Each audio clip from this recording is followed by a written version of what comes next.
അപ്പോൾ അടുത്ത ടോപ്പിക് എന്ന് പറയുന്നത് photo isomerisation of benzene and substituted benzene ആണ്. അപ്പോൾ ഈ ബെൻസീനും സബ്സ്റ്റിറ്റ്യൂട്ടഡ് ബെൻസീനും വാലൻസ് ഐസോമറൈസേഷൻ നടത്താനുള്ളൊരു എബിലിറ്റി ഉണ്ട് ഈ റേഡിയേഷൻ വഴി. അപ്പോൾ ഈ റേഡിയേഷൻ നടക്കുന്ന സമയത്ത് എക്സൈറ്റഡ് സ്റ്റേറ്റിലേക്ക് മാറും, ഒന്നെങ്കിൽ S1ലേക്ക് അല്ലെങ്കിൽ S2ലേക്ക്.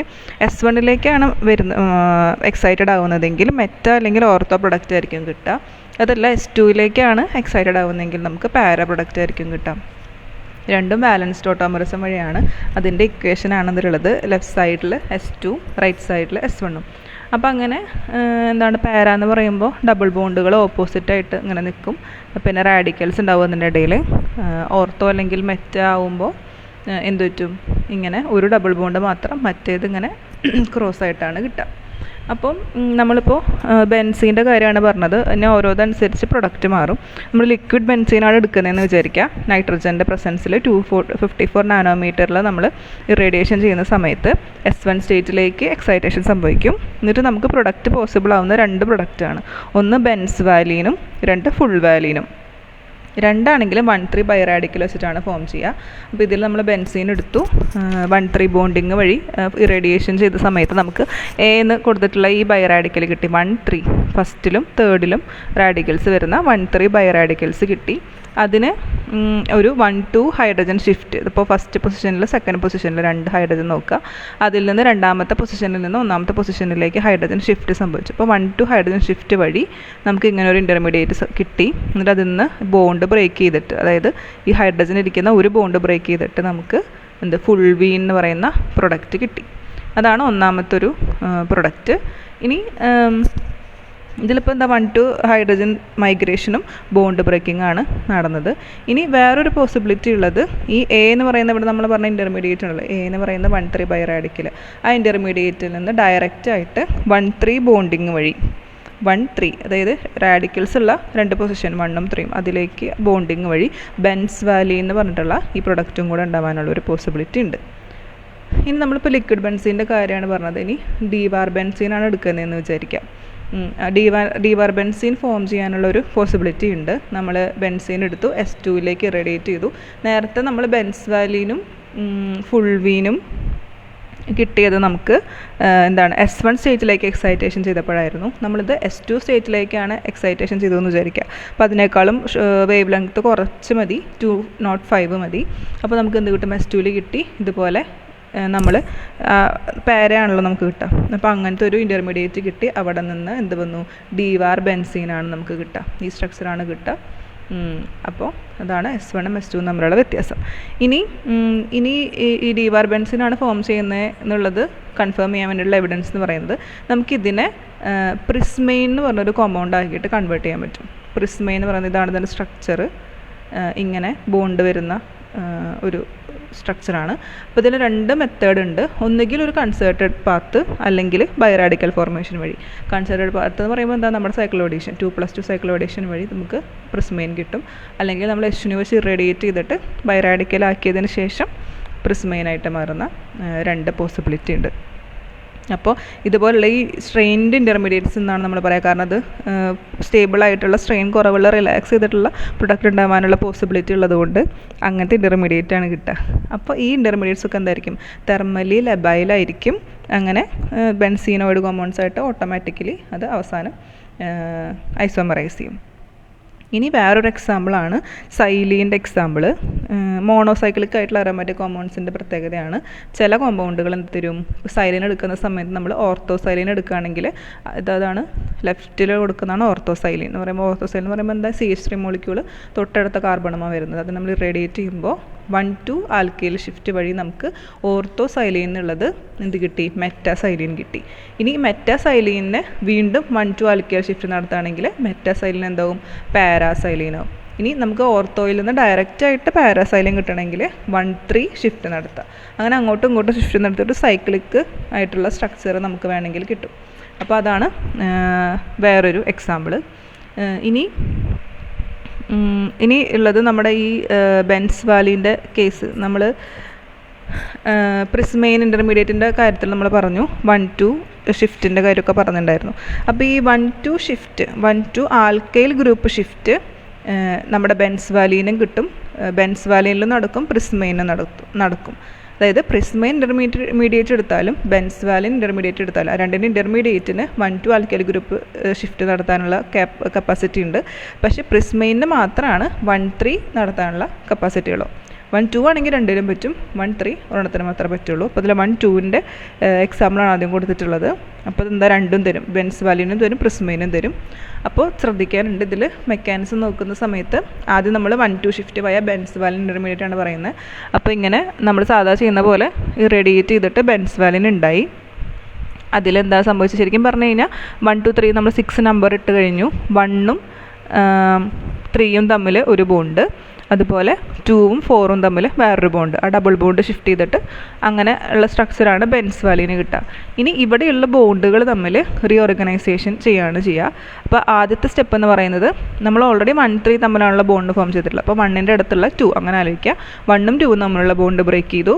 പിന്നെ സംഭവിച്ചത് 2ഉം 4ഉം തമ്മിലാണ് പുതിയ ബോണ്ട്. അപ്പോൾ 4ൻ്റെ അടുത്തുള്ളത് 3. അപ്പോൾ 3ഉം 4ഉം തമ്മിലുള്ള ബോണ്ട് ബ്രേക്ക് ചെയ്തു. ആ 2 ബോണ്ട് ബ്രേക്ക് ചെയ്തു. ഇതിനെന്ത് സംഭവിച്ചു, ഈ ബ്രേക്ക് ചെയ്ത ബോണ്ടിൻ്റെ വാക്കൻസി ഫിൽ ചെയ്യാൻ വേണ്ടിയിട്ട് 1നും 3ലും ഒരു ബോണ്ട്, 2ലും 4ലും ഒരു ബോണ്ട്, അതായത് ഡബിൾ ബോണ്ടുകൾ അവിടെ ഫോം ചെയ്തു. അപ്പോൾ ഇങ്ങനെ ഒരു സ്ട്രക്ചറാണ് നമുക്ക് കിട്ടുക. അതിന് സ്ട്രെയിൻ ഉള്ളത് കൊണ്ട് അത് റീഓർഗനൈസ് ചെയ്തിട്ട് നമുക്ക് ഇതുപോലെ ഒരു പ്രൊഡക്റ്റ് കിട്ടി. ഇനി നമുക്കതല്ല 1,2 ആൽക്കൈൽ ഷിഫ്റ്റ് പ്രിസ്മൈൻ ഇൻ്റർമീഡിയറ്റ് വെച്ചാണ് നടക്കുന്നതെന്ന് വിചാരിക്കാം. പ്രിസ്മൈൻ ഉണ്ടാക്കണമെങ്കിൽ ആദ്യം ദീവാർബെൻസീനായിട്ട് മാറണം. ദീവാർബെൻസീന് 2+2 സൈക്ലോഡേഷൻ കിട്ടിയിട്ട് പ്രിസ്മൈനായി. അപ്പോൾ ഇതിലെന്ത് സംഭവിക്കും, ഇതിലും റീഓർഗനൈസേഷൻ സംഭവിക്കും.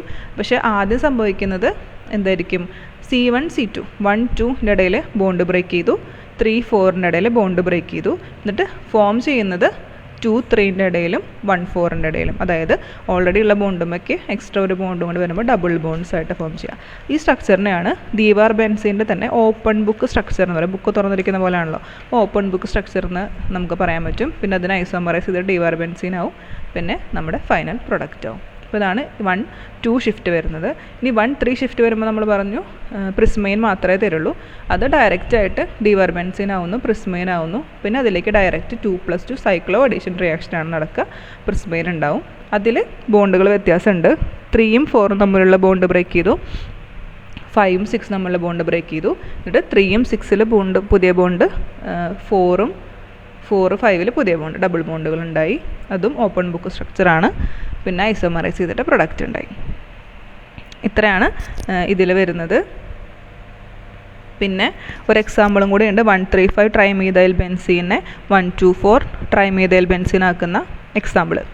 അതിൽ നമ്മളത് 1 2 ഷിഫ്റ്റാണ് നടക്കുന്നത് അറിയാൻ നമുക്ക് ഐസോടോപ്പിക് ലാബിലിങ്ങും കൂടി ഉണ്ട്. അപ്പോൾ നമ്മളിതിന് ഈ CH3 ഗ്രൂപ്പ് അറ്റാച്ച് ചെയ്തിട്ടുള്ള 3 കാർബണുമേ ലാബിൽ ചെയ്തു C14 വെച്ചിട്ട്. എന്നിട്ട് കിട്ടുന്ന പ്രൊഡക്റ്റിൽ നമുക്ക് ഓർത്താണോ മറ്റാണോ പേരാണെന്നുള്ളതൊക്കെ കണ്ടുപിടിക്കാൻ പറ്റും. ഇപ്പോൾ 135 ഉള്ളത് 124 ആയി എന്നുള്ളതാണ് വ്യത്യാസം. അത്രയാണ് ബെൻസീനും സബ്സ്റ്റിറ്റ്യൂട്ടഡ് ബെൻസീനും.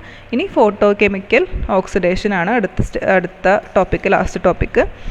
ഫോട്ടോ കെമിക്കൽ ഓക്സിഡേഷൻ എന്ന് പറയുമ്പോൾ എന്താണ്, ഓക്സിജൻ്റെ incorporation in the presence of UV light, അതിനാണ് ഫോട്ടോ കെമിക്കൽ ഓക്സിഡേഷൻ എന്ന് പറയുക. ഈ ഓക്സിഡേഷൻ 2 മെക്കാനിസം ഉണ്ട്.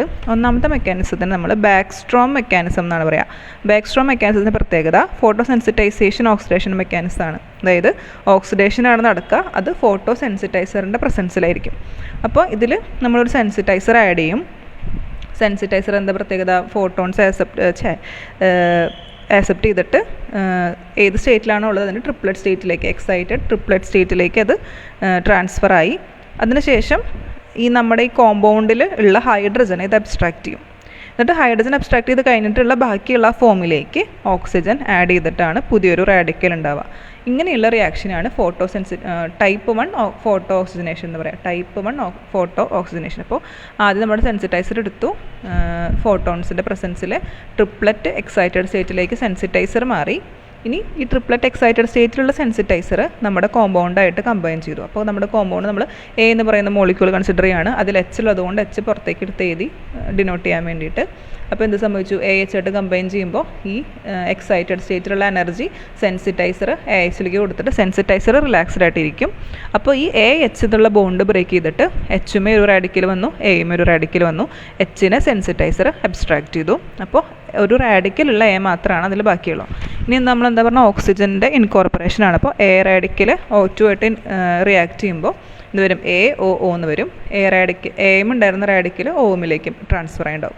ഇനി ഈ AOO എന്ന് പറയുന്ന റാഡിക്കൽ ആദ്യം ഉണ്ടായ മോളിക്യൂൾ AH ഉണ്ടായിരുന്ന മോളിക്യൂൾ AH-ലേക്ക് പിന്നെ റിയാക്ട് ചെയ്തിട്ട് അത് എക്സ്പാൻഡ് ചെയ്യും. അപ്പോൾ AOOH ആയി ബാക്കിയുള്ള AM-ലേക്കായി ഒരു റാഡിക്കൽ. അങ്ങനെ ഈ റിയാക്ഷൻ ഇങ്ങനെ പ്രൊപ്പഗേറ്റ് ചെയ്യാണ്. ലാസ്റ്റ് എപ്പോഴെങ്കിലും ഈ AOO ഇൻ്റർമീഡിയറ്റ് റാഡിക്കൽ ഇൻ്റർമീഡിയറ്റ് നമ്മുടെ നേരത്തെ പറഞ്ഞ സെൻസിറ്റൈസറായിട്ട് കമ്പൈൻ ചെയ്യുമ്പോൾ എന്ത് വരും, അത് ആ റിയാക്ഷൻ ടെർമിനേറ്റ് ചെയ്യാണ് ചെയ്യുക. അതിൻ്റെ ഒരു എക്സാമ്പിളായിട്ട് സെക്കൻഡറി ആൽക്കഹോൾസിന് ഹൈഡ്രോപെറോക്സൈഡ് ആവുന്ന എക്സാമ്പിളാണുള്ളത്.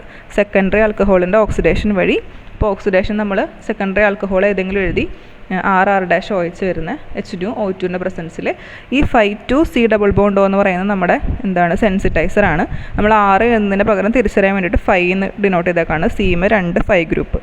എന്നിട്ട് അതെന്ത് സംഭവിച്ചു, ഈ OH ഉള്ള സ്ഥലത്ത് നിന്ന് OH ഉള്ള ആ ഭാഗത്ത് നമ്മുടെ ഓക്സിഡേഷൻ വഴി ഹൈഡ്രോപെറോക്സൈഡായി. അതിൻ്റെ മെക്കാനിസം ഉണ്ട്. അപ്പോൾ ഒരു ഇൻകോർപ്പറേറ്റ് ചെയ്തോ ആദ്യത്തെ ഒരു ഓക്സിജൻ, പിന്നെ വീണ്ടും H2O ആയിട്ട് റിയാക്ട് ചെയ്യുമ്പോൾ നമുക്ക് കീറ്റോൺസ് പ്രൊഡക്റ്റായിട്ട് കിട്ടും. അപ്പോൾ പ്ലസ് H2O2 കിട്ടും. ഇതിൻ്റെ മെക്കാനിസം എന്ന് പറയുമ്പോൾ ഫസ്റ്റ് സ്റ്റെപ്പിൽ നമ്മുടെ സെൻസിറ്റൈസർ വന്നു. സെൻസിറ്റൈസർ H2O ആക്സെപ്റ്റ് ചെയ്തിട്ട് C ഡബിൾ ബോണ്ടോ ഉള്ള സ്ഥലത്ത് C-മേ ഒരു റാഡിക്കൽ, O-മേ ഒരു റാഡിക്കൽ. അതിലേക്കാണ് നമ്മുടെ സെക്കൻഡറി ആൽക്കഹോൾ വരുന്നത്. സെക്കൻഡറി ആൽക്കഹോളും OH ഉണ്ട്, അതിൻ്റെ ഓപ്പോസിറ്റ് ഒരു H ഉണ്ട്. ഫ്രീ അല്ല, ഹൈഡ്രജൻ ആണ് OH ഉള്ള കാർബണുമേ പിന്നെയുള്ള ആറ്റം. അപ്പോൾ ഈ ഹൈഡ്രജൻ എന്ത് ചെയ്തു, CO-മേ ഉള്ള O-മേ ഉള്ള റാഡിക്കലുമിലേക്ക് വന്നിട്ട് ഷിഫ്റ്റ് സംഭവിച്ചിട്ട് ഈ സെൻസിറ്റൈസറുമേ H വന്നു. അപ്പോൾ C-മേ ഒരു റാഡിക്കൽ ഉണ്ട്, O-മേ ഉള്ള റാഡിക്കലിന് പകരം H ആയി. പിന്നെ നമ്മുടെ സെക്കൻഡറി ആൽക്കഹോൾ മോളിക്യൂൾ ആണെങ്കിൽ ഹൈഡ്രജൻ പോയ കാരണം കാർബണും ഒരു റാഡിക്കൽ വന്നു. ഇനി ഇതിൽ രണ്ടാമത്തെ മോളിക്യൂൾ, അതായത് ഈ R ഗ്രൂപ്പുള്ള മോളിക്യൂൾ ഓക്സിജൻ ഇൻകോർപ്പറേറ്റ് ചെയ്തു. C-യുള്ള റാഡിക്കലുമേക്ക് O2 വന്നപ്പോൾ OO വന്നു, ഒരു O-മേ ഒരു റാഡിക്കൽ വന്നു. പിന്നെ വീണ്ടും ഈ സെക്കൻഡറി ആൽക്കഹോളായിട്ട് പിന്നെ റിയാക്ട് ചെയ്തു. വീണ്ടും ആ ഹൈഡ്രജൻ വന്നിട്ട് ഇവിടേക്ക് അബ്സ്ട്രാക്ട് ചെയ്തു O ഉള്ള റാഡിക്കലുമേക്ക്. അങ്ങനെ ഹൈഡ്രോപെറോക്സൈഡ് കിട്ടി. ബാക്കിയുള്ള മോളിക്യൂൾ ഈ റിയാക്റ്റിൻ്റെ സെയിമാണ്. CR C-മേ റാഡിക്കൽ പിന്നെ OH. ഇനി നേരത്തെ ഉണ്ടായ ആദ്യത്തെ പ്രൊഡക്റ്റ്, അതായത് 5 ഗ്രൂപ്പ് വരുന്ന പ്രൊഡക്റ്റ്, C-മേ 5 വരുന്ന പ്രൊഡക്റ്റുമേ C-മേ റാഡിക്കൽ ഉണ്ട്. അതുമേയും ഓക്സിജൻ ഇൻകോർപ്പറേറ്റ് ചെയ്തിട്ട് COO വന്നു, O-മേ റാഡിക്കൽ വന്നു. ഇനി ഇതിന് തന്നെ എന്ത് ചെയ്യാൻ പറ്റും, നേരത്തെ ഉണ്ടായ ഹൈഡ്രോപെറോക്സൈഡിൻ്റെ ഈ ഒരു ഇൻ്റർമീഡിയറ്റ് ഇല്ലേ, ആ ഇൻ്റർമീഡിയറ്റും ഇതും തമ്മിൽ റിയാക്ട് ചെയ്തിട്ട് നമുക്ക് വീണ്ടും ഹൈഡ്രോപെറോക്സൈഡ് ഉണ്ടാകാനുള്ള പോസിബിലിറ്റി ഉണ്ട്. അപ്പോൾ ഇതാണ് ഒന്നാമത്തെ മെക്കാനിസം എന്ന് പറയുന്നത്. രണ്ടാമത്തെ മെക്കാനിസം ഫോട്ടോസെൻസിറ്റൈസ്ഡ് ഓക്സിജൻ ട്രാൻസ്ഫർ ആണ്. ഇതിൽ ഫോട്ടോസെൻസിറ്റൈസർ ഉണ്ടെങ്കിലും ഡയറക്റ്റ് കോമ്പിനേഷൻ ഓഫ് സബ്സ്ട്രേറ്റ് ആണ് നടക്കുക. ഓക്സിജനുമേക്ക് ഡയറക്റ്റ് കോമ്പിനേഷൻ, അതായത് വേറെ ഇൻ്റർമീഡിയറ്റുകൾ വന്നിട്ട് കുറേ കോംപ്ലിക്കേഷൻ ഇല്ല. ആദ്യം നമ്മൾ സെൻസിറ്റൈസർ വന്നു. ഇതിൽ തന്നെ 2 പ്രപ്പോസൽസ് ഉണ്ട്. 2 ആൾക്കാർ മെക്കാനിസം പ്രപ്പോസ് ചെയ്തിട്ടുണ്ട്. ഈ രണ്ടാണെങ്കിലും ഇതിൻ്റെ പേര് ടൈപ്പ് 2 ഫോട്ടോ ഓക്സിജനേഷൻ ആണ്. അപ്പോൾ ആദ്യം പ്രപ്പോസ് ചെയ്തത് ഷെൻക്സ് എന്ന് പറഞ്ഞ ഒരാളാണ്. അയാൾ എന്താണ് പറഞ്ഞത്, ട്രിപ്ലറ്റ് സെൻസിറ്റൈസർ ഒരു അഡക്റ്റ്, ട്രിപ്ലറ്റ് ഓക്സിജനായിട്ട് ഒരു അഡക്റ്റ് ഫോം ചെയ്യുന്നു എന്നാണ് പറയുന്നത്. അതായത് ആദ്യം സെൻസിറ്റൈസർ വന്നു, ഓൾറെഡി ഒരു റാഡിക്കലുള്ള സെൻസിറ്റൈസറാണ്. അതിന് H2O ആക്സെപ്റ്റ് ചെയ്ത് ട്രിപ്ലറ്റ് സ്റ്റേറ്റിലേക്ക്, സെൻസിറ്റൈസർ ട്രിപ്ലറ്റ് സ്റ്റേറ്റിലേക്ക് മാറി. ആ ട്രിപ്ലറ്റ് സ്റ്റേറ്റിലുള്ള സെൻസിറ്റൈസറുമേക്കാണ് ഓക്സിജൻ വന്നിട്ട് അറ്റാക്ക് ചെയ്യുക. അപ്പോൾ സെൻസിറ്റൈസറുമേ O മോളിക്യൂൾ വന്നു, O-മേ ഒരു റാഡിക്കൽ ഉണ്ട്.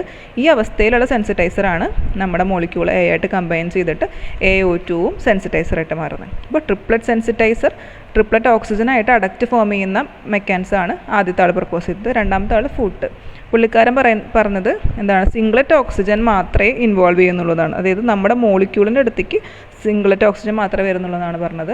അപ്പോൾ അത് ആദ്യം ഇതുപോലെ സെൻസിറ്റൈസർ ട്രിപ്ലറ്റ് സ്റ്റേറ്റിലേക്ക് മാറി. ട്രിപ്ലറ്റ് സെൻസിറ്റൈസറും ട്രിപ്ലറ്റ് ഓക്സിജനും കൂടെ കമ്പൈൻ ചെയ്തിട്ട് ട്രിപ്ലറ്റ് ഓക്സിജൻ എന്തായിട്ട് മാറി, സിംഗ്ലറ്റ് ഓക്സിജനായിട്ട് മാറി. സെൻസിറ്റൈസർ റിലാക്സ് ചെയ്തിട്ട് പഴയ ഫോമിലേക്ക് മാറി. ഈ സിംഗ്ലറ്റ് ഓക്സിജനാണ് നമ്മുടെ മോളിക്യൂളായിട്ട് കമ്പൈൻ ചെയ്തിട്ട് AO2 ഉണ്ടാകുന്നത്. മറ്റേ പ്രപ്പോസലിൽ പറഞ്ഞത് ട്രിപ്ലറ്റ് സ്റ്റേറ്റിലേക്ക് വന്ന ട്രിപ്ലറ്റ് അഡക്റ്റാണ് നമ്മുടെ മോളിക്യൂളായിട്ട് കമ്പൈൻ ചെയ്യുക. ഇവിടെ സിംഗ്ലറ്റ് ഓക്സിജനാണ് കമ്പൈൻ ചെയ്യുക. അങ്ങനെ 2 മെക്കാനിസം ഉണ്ട്. രണ്ടും ടൈപ്പ് 2 ഫോട്ടോ ഓക്സിജനേഷനാണ് പറയുന്നത്. പിന്നെ ഒരു സ്ട്രക്ചർ ഉള്ളത് എങ്ങനെയാണ് ഇത് ആൽക്കീൻസ്, ഡൈൻസ്, പോളീൻസ് അതിലൊക്കെ സിംഗിളറ്റ് ഓക്സിജൻ എങ്ങനെയാണ് വന്നിട്ട് അറ്റാക്ക് ചെയ്യുക എന്നുള്ളതാണ്. അപ്പോൾ അതിൽ തെർമൽ മെത്തേഡ് ഉണ്ട്, excitation of ground state oxygen ഉണ്ട്, വിസിബിൾ റേഡിയേഷൻ ഉണ്ട്, ഫോട്ടോ കെമിക്കൽ സെൻസ്, അങ്ങനെ കുറേ മെത്തേഡ്സ് ഉണ്ട്. അപ്പോൾ തെർമൽ മെത്തേഡ് ആണെങ്കിൽ നമ്മൾ ഹൈഡ്രജൻ പെറോക്സൈഡും സോഡിയം ഹൈപ്പോക്ലോറൈറ്റ് വെച്ചിട്ടാണ് ചെയ്യുക.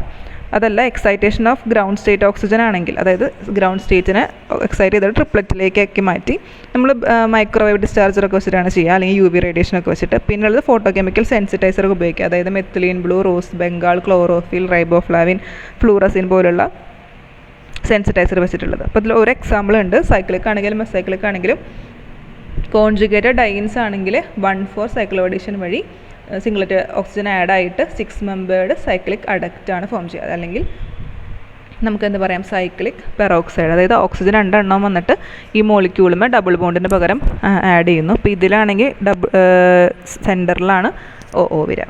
അപ്പോൾ ഇത്രയാണ് ഫോട്ടോ ഓക്സിജനേഷൻ.